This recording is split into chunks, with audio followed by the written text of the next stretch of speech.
Assalamualaikum warahmatullahi wabarakatuh. Perkenalkan, nama saya Muhammad Nurul Fitra dari kelas 3B. Di sini saya akan mereview hukum pidana lanjutan yang diajarkan oleh Profesor Dr. Haji Heni Royani SHMH dan asisten dosen Dr. Muhammad Rindi Aridayandi SHMH. Bab keempat, pengulangan tindak pidana atau residip. Pengertian residip, seseorang yang melakukan tindak pidana dan telah dijatuhi hukuman pidana dengan satu putusan atau vonis dari hakim yang telah mempunyai kekuatan hukum tetap atau inkrah van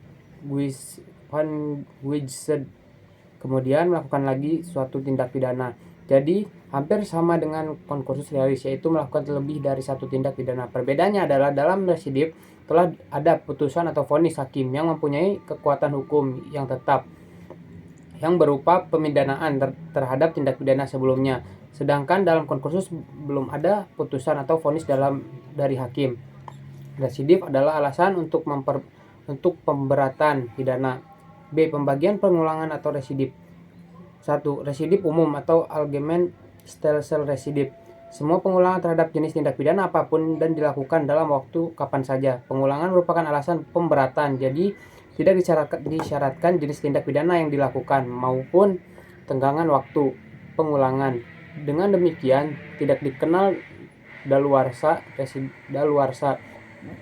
Residip atau pengulangan jenis umum ini tidak dikenal dalam KUHP. 2. Residip khusus atau Specialist Stelsel residip. Tidak semua jenis pengulangan merupakan alasan pemberatan. Pemberatan pidana hanya dikenakan terhadap pengulangan yang dilakukan terhadap jenis tindak pidana tertentu yang dilakukan dalam tanggangan waktu tertentu. Jenis residip inilah yang dikenal KUHP. Residip menurut KUHP.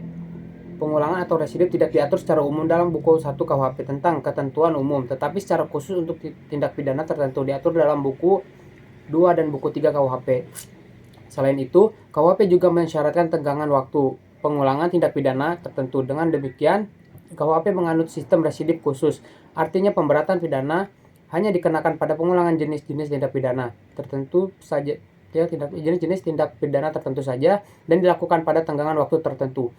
Residip untuk tindak pidana dapat berlaku untuk kejahatan maupun untuk pelanggaran, yaitu pertama, residip kejahatan dengan dianutnya residip khusus. Maka residip kejahatan menurut KUHP adalah kejahatan-kejahatan tertentu yang dibedakan dalam A. Residip kejahatan tertentu sejenis diatur secara tersebar dalam buku 2 KUHP, yaitu dalam pasal 137 ayat 2, 144 ayat 2, 155 ayat 2, 157 ayat 2, 161 ayat 2, 163 ayat 2, 208 ayat 2, 216 ayat 3, 303 bis 2, 321 ayat 2, dan 393 ayat 2. Dalam residip kejahatan sejenis hanya ada 11 jenis kejahatan yang merupakan alasan pemberatan pidana.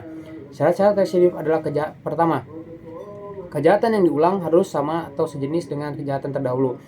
2. Antara kejahatan yang terdahulu dan kejahatan yang diulangi harus sudah ada keputusan hakim yang berupa pemidanaan yang mempunyai kekuatan hukum yang pasti dan tetap.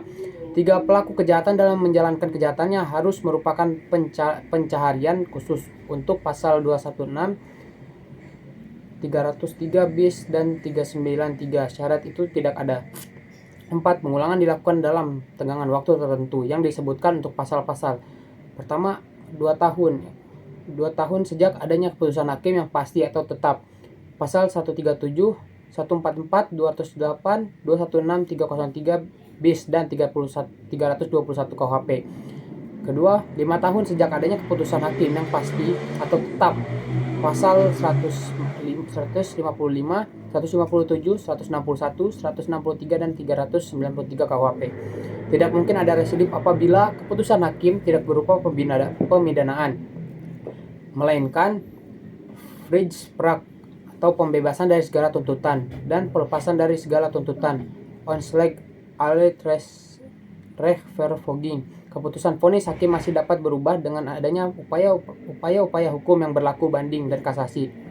Keputusan hakim yang berupa penetapan beseking, misalnya keputusan yang menyatakan tidak berwenangnya hakim untuk merasa perkara tersebut, keputusan tentang tidak diterima tuntutan jaksa karena terdakwa tidak melakukan kesalahan, tidak diterima perkara karena penuntutan sudah daluarsa. Yang perlu diperhatikan adalah bahwa saat pengulangan dihitung sejak adanya putusan hakim yang berkekuatan tetap, jadi tidak disyaratkan apakah jenis pidana yang dijatuhkan oleh hakim sebelumnya, dan juga disyaratkan apakah pidana yang dijatuhkan itu sudah dijalankan atau belum, baik untuk sebagian ataupun seluruhnya. Pengenaan pemberatan pidana untuk residip kejahatan sejenis ini berbeda-beda, yaitu pertama, dapat diberikan pidana tambahan berupa pelanggaran atau pencabutan hak untuk menjalankan mata pencaharian. Kedua, pidananya dapat ditambah sepertiga khusus pasal 216. Ketiga, pidana dapat ditambah dilipat 2 kali, yaitu khusus untuk pasal 393, yaitu dari 4 bulan 2 minggu menjadi 9 bulan penjara. B. Residip kejahatan tertentu yang termasuk kelompok jenis hanya diatur dalam 3 pasal, yaitu diatur dalam pasal 486, pasal 487, dan pasal 488 KUHP. Adapun syarat-syaratnya adalah pertama, kejahatan yang diulangi harus termasuk dalam suatu kelompok jenis dengan kejahatan yang pertama-tama atau terdahulu. Kelompok jenis kejahatan termaksud adalah A. Kelompok jenis kejahatan. Pasal 486 KUHP mengenai kejahatan terhadap harta benda dan pemalsuan. Misalnya, pemalsuan mata uang 244 sampai 248, pemalsuan surat 263 sampai 264, pencurian 262 sampai 265, penggelapan, penipuan, kejahatan jabatan 415, 417 dan 425, penadahan 480 sampai 481. B. Kelompok jenis kejahatan pasal 487 KUHP mengenai kejahatan terhadap orang, misalnya penyerangan atau makar terhadap kepala negara, pembunuhan, penganiayaan, dan lain-lain. C. Kelompok jenis kejahatan dalam pasal 488 KUHP mengenai kejahatan penghinaan dan berhubungan dengan penerbitan atau percetakan, misalnya penghinaan terhadap presiden atau WKL 134 sampai 137, penghinaan terhadap kepala negara atau sahabat 142 sampai 144, penghinaan terhadap penguasa atau badan umum 207 sampai 208, penghinaan terhadap orang 310 sampai 321, kejahatan penerbitan dan percetakan 483 dan 484. Berdasarkan contoh-contoh di atas, maka kejahatan-kejahatan yang diatur dalam pasal 486 dan 487 dan 488 KUHP itu hanya kejahatan-kejahatan tertentu saja. Dengan demikian, maka sistem KUHP tidak semua kejahatan berat dapat dijadikan sebagai alasan residip pengulangan untuk alasan pemberatan pidana. Dua antara kejahatan yang kemudian yang diulangi dengan kejahatan terdahulu sebelumnya harus ada putusan hakim yang berupa pemindahan tetap, dan putusan hakim itu tidak berupa penetapan atau basiking. 3. Pidana yang dijatuhkan oleh hakim terdahulu haruslah berupa pidana penjara. Keempat, ketika melakukan pengulangan tindak pidana, tegangan waktunya belum lewat 5 tahun, yaitu dihitung sejak menjalani untuk seluruhnya sebagian dari pidana penjara yang dijatuhkan terdahulu, dan sejak penjara tersebut sama sekali telah dihapuskan. B. Belum lewat tenggang waktu daluarsa kewenangan menjalankan pidana penjara terlebih dahulu. 2. Residip pelanggaran diatur dalam hukum 3 KUHP, yaitu ada 14 jenis pelanggaran yang merupakan alasan pemberatan. Pertama, pasal 489, kenakalan terhadap orang atau barang. Kedua, pasal 492, mabuk di muka umum, merintangi lalin atau mengganggu ketertiban dan keamanan orang lain. Ketiga, pasal 495, memasang penangkap atau alat untuk membunuh binatang buas tanpa izin. Syarat-syarat residip pelanggaran. Pertama, pelanggaran yang dilakukan harus sama sejenis dengan pelanggaran terdahulu.